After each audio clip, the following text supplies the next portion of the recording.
Mudar o Atlântico em 4 vagas é uma série editorial do Público sobre as potencialidades das regiões atlânticas europeias e os desafios que enfrentam a nível ecológico e de crescimento económico, social e territorial. Esta série editorial tem o apoio do Programa Espaço Atlântico 2014-2020. O oceano cobre 2/3 da superfície da Terra e permanece em grande parte inexplorado. Fomentar a investigação é chave para proteger os ecossistemas marinhos e motivar a economia azul. Este podcast inaugura a série Mudar o Atlântico em 4 vagas, que vai analisar 4 projetos do Programa Europeu Interreg Espaço Atlântico 2014-2020. Neste podcast ouvimos Ramiro Neves, professor e investigador do Centro de Ciência e Tecnologia do Ambiente e do Mar do Instituto Superior Técnico de Lisboa, bem como Francisco Campuzano, oceanógrafo e investigador no laboratório português Plus Atlantic Collab. Cruzaram-se no projeto AIFADO, que tem como objetivo promover tecnologias de monitorização na região europeia do Atlântico, ao mesmo tempo que ajuda a esbater as fronteiras diplomáticas da investigação marinha entre os 5 países do programa: Portugal, Espanha, França, Reino Unido e Irlanda.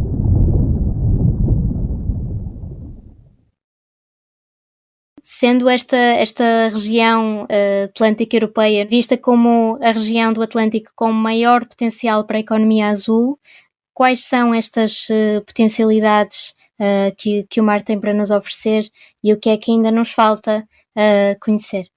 A Diretiva da Estratégia Marinha tem como um dos objetivos monitorizar o oceano. Mas isto eu diria não é um objetivo, é mais uma obrigação.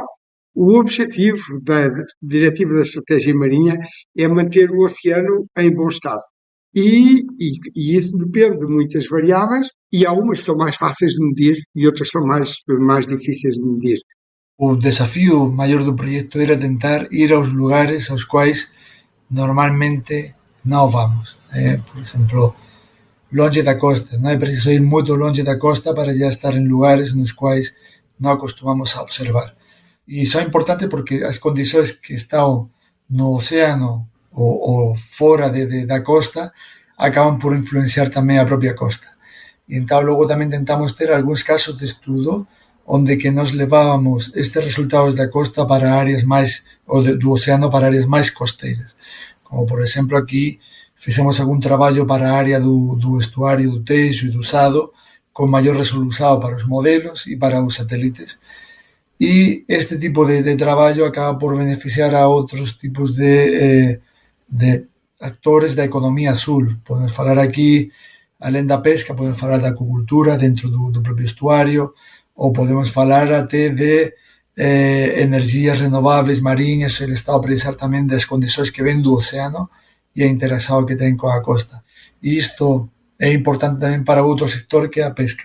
Muitas vezes quando estamos sempre, ou quando falamos da economia azul, às vezes parece que é uma coisa relativamente nova e com a exceção das energias marinhas renováveis e da exploração dos minérios submarinos, o resto, digamos que são uma economia que já existia, como são os portos, as pescas, a acuicultura, portanto, o turismo. Todo este tipo de economia acaba de beneficiar do conhecimento que temos dos processos que acontecem no oceano e como eles chegam até a costa e mantêm os tais serviços que o ecossistema fornece aos diferentes actores. Mas logo nós temos de garantir que todas as águas são ou têm uma óptima qualidade. E o nosso problema é que nós não temos ainda uma tecnologia que nos permite estar presentes de forma permanente longe da costa. Quais são as tecnologias mais convencionais, mais usadas e de que forma é que este projeto procurou diversificá-las? A ideia do projeto, na realidade, veio por não ser tão fácil escolher qual é que é a tecnologia.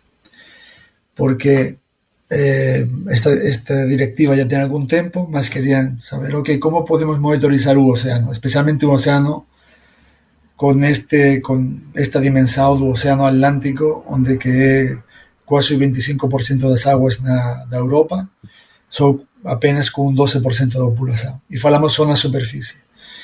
e então era muito difícil identificar qual é que era a tecnologia que dava resposta a tudo. Por isso, a ideia do projeto foi: vamos tentar incluir equipas especialistas en diferentes áreas, en especialistas en campañas do mar, e foron realizadas unha data de campañas, ou parte dos objetivos que queríamos facer fora incluído en campañas oceanográficas que ya estaban programadas e nos apañamos boleia un bocadiño disto. Outro componente era as imaxes de satélite, onde teníamos outra equipa ou varias equipas de especialistas a traballar con imaxes de satélite e tentar caracterizar as aguas con base neste recurso, que a vantalla que ten é que é máis regular e consegue cubrir un espazo maior, mas só consegue observar a superficie.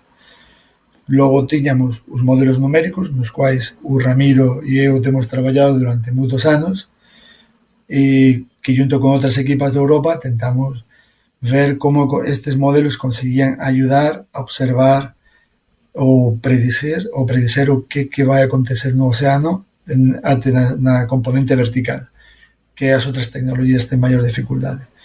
E logo está promoção das novas tecnologías, gliders, tipos de sensores, etc. Por tanto, a ideia foi juntar diferentes equipas, tamén para falar entre nós, porque digamos que acontece moitas veces que un especialista dunha área pode non se encontrar tan facilmente con un especialista de outra área, e tentar ver como podíamos combinar estes resultados en produtos ou nunha mellor monitorización do océano.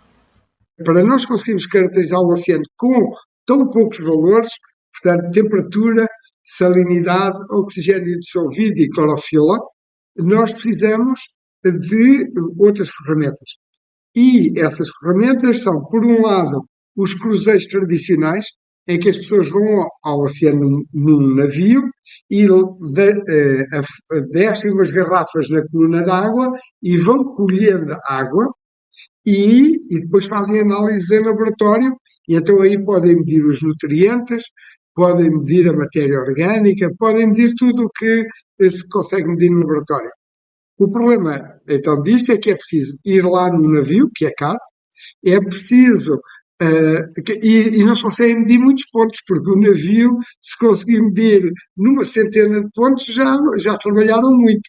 Mas uma centena de pontos para caracterizar um oceano é pouquíssimo. Então, aí aparecem os modelos matemáticos.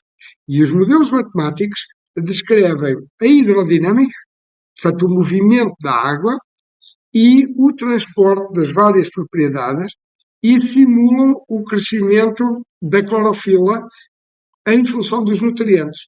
E, portanto, se a clorofila que os modelos calculam for realista, então os nutrientes também estão realistas. E portanto, nós juntando os sistemas convencionais que medem todas as propriedades, mas são muito caros, e a detecção remota, os veículos autónomos, que são caros, mas são muito mais baratos do que o navio, e os modelos matemáticos, nós então conseguimos completar e conseguimos obter o máximo de informação pelo menor custo. Então, quando nós temos um problema no oceano, quando há uma zona cuja qualidade não é boa, então nós temos que saber como é que nós vamos resolver aquilo.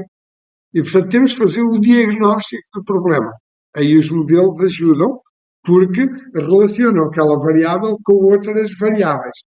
E se o problema tiver uma causa antropogénica, que ser qualquer coisa que nós humanos lançamos para o mar, nós podemos identificar a causa e depois ir resolver. Dos outros parâmetros da informação que retiraram sobre a temperatura da água, a clorofila, o oxigênio, conseguiram identificar zonas mais problemáticas, digamos, ou seja, conseguiram fazer esse diagnóstico, como estava a dizer?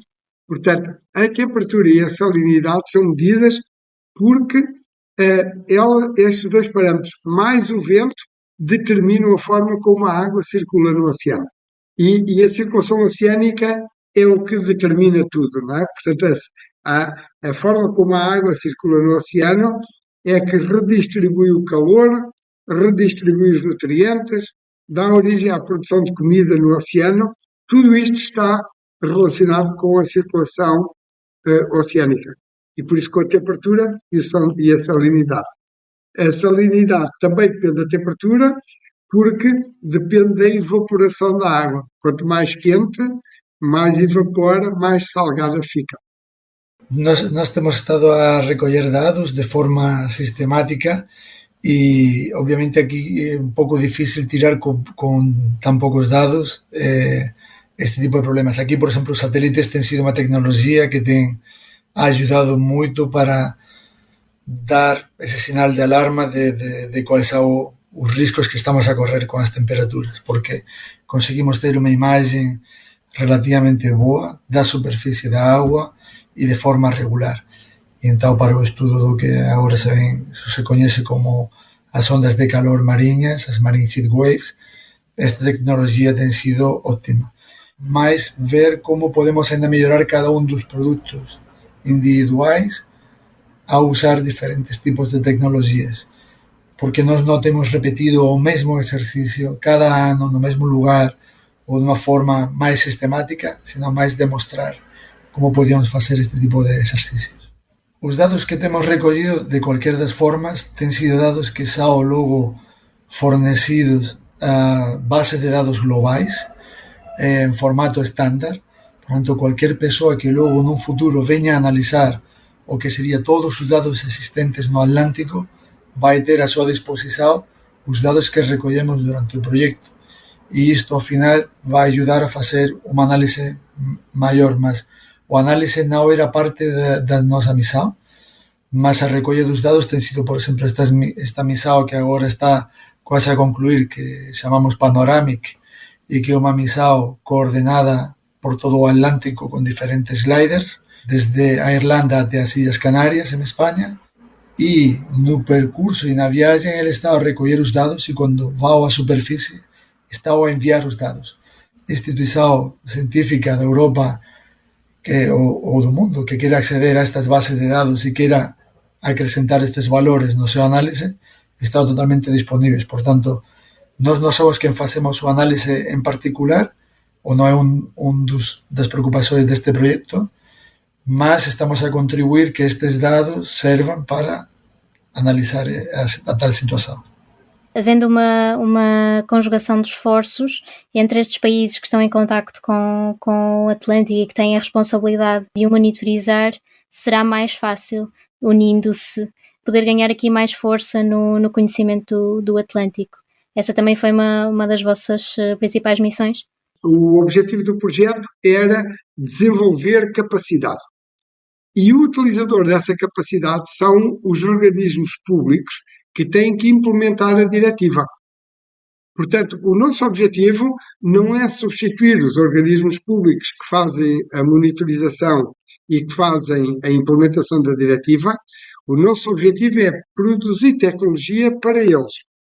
No arco atlántico todos temos un océano inmenso na porta da casa e é moito difícil conseguir monitorizar ese océano de forma individual e o que aquí tentamos era explorar este tipo de ligações para podermos facer esa monitorización de forma máis efectiva, pois tentando participar nas campañas oceanográficas uns dos outros, partillando quais eran as mellores prácticas, partillando recursos, practicando coñecemento e experiencia. Por exemplo, neste caso, moitas das misións que fixemos con gliders foron feitos a aproveitar os coñecementos que já existían en instituições parceiras nosas, como era o National Oceanographic Center do Reino Unido e o PLOCAN en España. Isto tamén ten contribuído a que os propios investigadores de outros países ten comenzado a organizar o seu propio sistema. Por exemplo, para o final do proxecto, o Marine Institute de Irlanda já tiña os seus propios gliders e este coñecemento ten sido partillado. Mas já o facto de nós conseguirmos monitorizar e recoller estes dados já é un grande avanço. Saiba mais sobre este projeto e acompanhe a série Mudar o Atlântico em 4 vagas na página do Azul. Mudar o Atlântico em 4 vagas é uma série editorial do Público sobre as potencialidades das regiões atlânticas europeias e os desafios que enfrentam a nível ecológico e de crescimento económico, social e territorial. Esta série editorial tem o apoio do programa Espaço Atlântico 2014-2020.